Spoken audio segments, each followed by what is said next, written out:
तो RT-PCR ही अकेला ऐसा टेस्ट है जिससे ये मालूम चलता है कि वो active viral infection, active virus मेरे अंदर इस वक्त है या नहीं।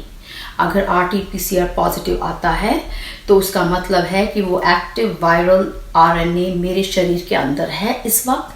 तो इसका मतलब ये हुआ कि मैं एक कंफर्म्ड एक्टिव केस हूँ। नंबर 2, अगर RT-PCR टेस्ट नेगेटिव आता है तो इसका मतलब है कि द वायरल RNA मेरे बॉडी में इस वक्त नहीं है। नाउ डू रिमेंबर, और अगेन ये आई थिंक ये कॉमन नॉलेज के लिए इतना खास इम्पोर्टेंट नहीं है शायद, लेकिन मेडिकल प्रोफेशनल्स के लिए इम्पोर्टेंट है कि इस टेस्ट की सेंसिटिविटी एंड स्पेसिफिसिटी में अंतर है। और सेंसिटिविटी काफ़ी हाई है, अप्रॉक्सीमेटली 70 to 80%। तो इसका मतलब ये हुआ कि 20% केसेस में ये टेस्ट नेगेटिव आ सकता है, लेकिन उस मरीज को कोरोना वायरस का एक्टिव इन्फेक्शन है और हम इस टेस्ट से शायद पकड़ ना सकें। लेकिन ओवरऑल ये टेस्ट बहुत सेंसिटिव है और सबसे बढ़िया तरीका है एक्टिव इन्फेक्शन को पता करने का। दूसरा टेस्ट जो कि बहुत पॉपुलर है इस वक्त वो है rapid antibody test, rapid corona test, अलग अलग नाम है इसके। इसकी प्रॉब्लम ये है कि ये टेस्ट भी अच्छा टेस्ट है, लेकिन इसकी 2-4 सिग्निफिकेंटली इम्पॉर्टेंट प्रॉब्लम्स हैं। इस तरह से इसको एडवर्टाइज किया गया है कि ये रैपिड टेस्ट है या फिर बहुत जल्दी से हमें रिजल्ट्स मिल जाएंगे। उसमें एक ही प्रॉब्लम है कि यस, हमें रिजल्ट्स जल्दी मिल जाएंगे 30 मिनट्स में, 45 मिनट्स में, बट हमें रिजल्ट्स मिल किस चीज़ के रहे हैं। ये टेस्ट करता क्या है? जो रैपिड एंटीबॉडी टेस्ट है, जिसका नाम आपसे मान चल रहा है, वो हमारे बॉडी में एंटीबॉडीज हैं या नहीं हैं केवल ये पता कर सकता है।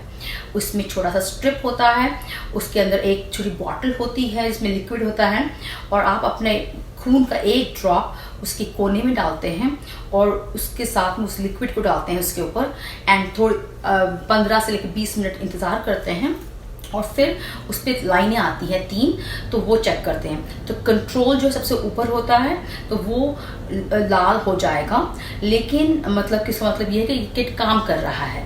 अगर कंट्रोल भी लाल ना हुआ या पॉजिटिव नहीं हुआ तो ये किट बेकार है, it's a faulty piece of the kit and throw it out.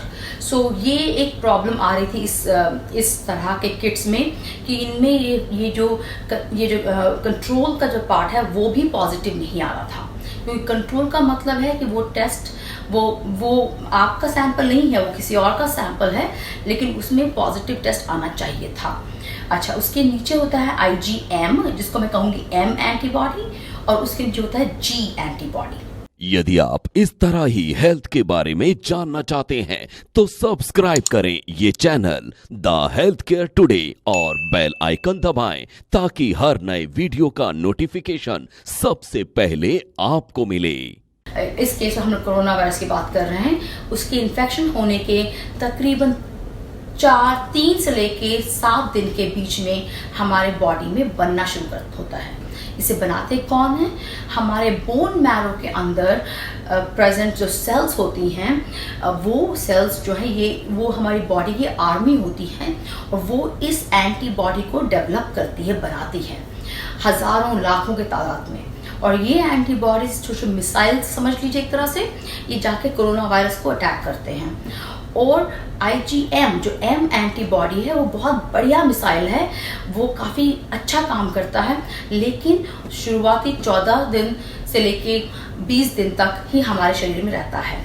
उसके बाद उसकी ड्यूटी ख़त्म जाती है और IgM चला जाता है। उसके बदले में जो एंटीबॉडीज अब आती हैं, जो मिसाइल्स आती हैं, वो ज़्यादा देर रह सकती हैं। तो इस एक तरह से वॉर चल रहा है, तो आपने पहले जो मिसाइल भेजी हैं वो काफ़ी ताकतवर हैं, लेकिन वो थक जाएंगी। तो 3 हफ्ते काम करने के बाद उनकी ड्यूटी ख़त्म, और अब जो नया एंटीबॉडी आता है, नई मिसाइल आती है या नई जो आर्मी की डिपार्टमेंट आती है लड़ने के लिए, वो जो है वो है G एंटीबॉडी।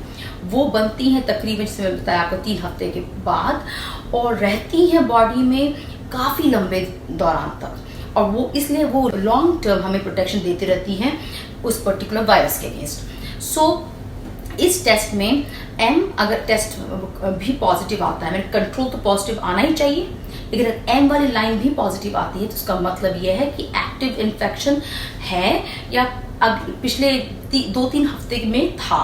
अगर IgG पॉजिटिव आता है इसका मतलब है कि इन्फेक्शन काफ़ी पहले लगा था, मतलब एटलीस्ट 1 महीने पहले लगा था। ये जो एंटीबॉडी टेस्ट है, सबसे पहली प्रॉब्लम है कि किट्स बहुत ही फॉल्टी आते हैं। नंबर 2 कि एज अ बेसिक टेस्टिंग की प्रॉब्लम भी है उसमें, क्योंकि वो एंटीबॉडीज को डिटेक्ट करता है। हमारे बॉडीज में SARS-CoV-1 जो कि तकरीबन 10 साल पहले आया था, उसके एंटीबॉडीज अभी भी बहुत लोगों में हैं, और इस टेस्ट में SARS-CoV-1 और SARS-CoV-2 के बीच में उसे कंफ्यूजन होता है। तो जो पकड़ रहा है वो हो सकता है कि SARS-CoV-1 वाला एंटीबॉडी को डिटेक्ट कर रहा हो, तो that means it is not reliable. तो ये रिलायबल टेस्ट इस वक्त नहीं है। हाँ, इस टेस्ट के कुछ बहुत इंपॉर्टेंट पॉइंट्स हैं और कुछ केसेस में ये बहुत फ़ायदेमंद भी साबित हो सकता है, बट अगर हम इसे ढंग से तरीके से इस्तेमाल करें। RT-PCR टेस्ट मेरे हिसाब से is the best test to be use at this current time, because we are not in a situation कि हम एंटीबॉडी टेस्टिंग कर रहे हैं विद एक्सपेक्टेशन कि लोगों को इन्फेक्शन हो चुका है या नहीं। वो बाद में करेंगे, उसका वक्त आएगा, बट इस वक्त नहीं। मुझे लगता है कि इस वक्त सिर्फ RT-PCR को इस्तेमाल करना चाहिए। RT-PCR की प्रॉब्लम्स हैं, महंगा टेस्ट है, उनके दाम को कम किया जा सकता है अगर हमारी गवर्नमेंट्स चाहें तो। नंबर 2, उसमें वक्त लगता है 24 घंटे तक का, आजकल कम वक्त लग रहा है, 12 से लेकर 20 घंटे लगते हैं। नंबर 3, काफ़ी टीडियस प्रोसेस है, मतलब 3-4 बार उसको साइकिल करना पड़ता है एक टेस्ट के लिए। तो उसके लिए एक तरीका है कि पूल्ड टेस्टिंग करें, तो वो उसके बारे में मैं आपको अगले वीडियो में समझाऊंगी।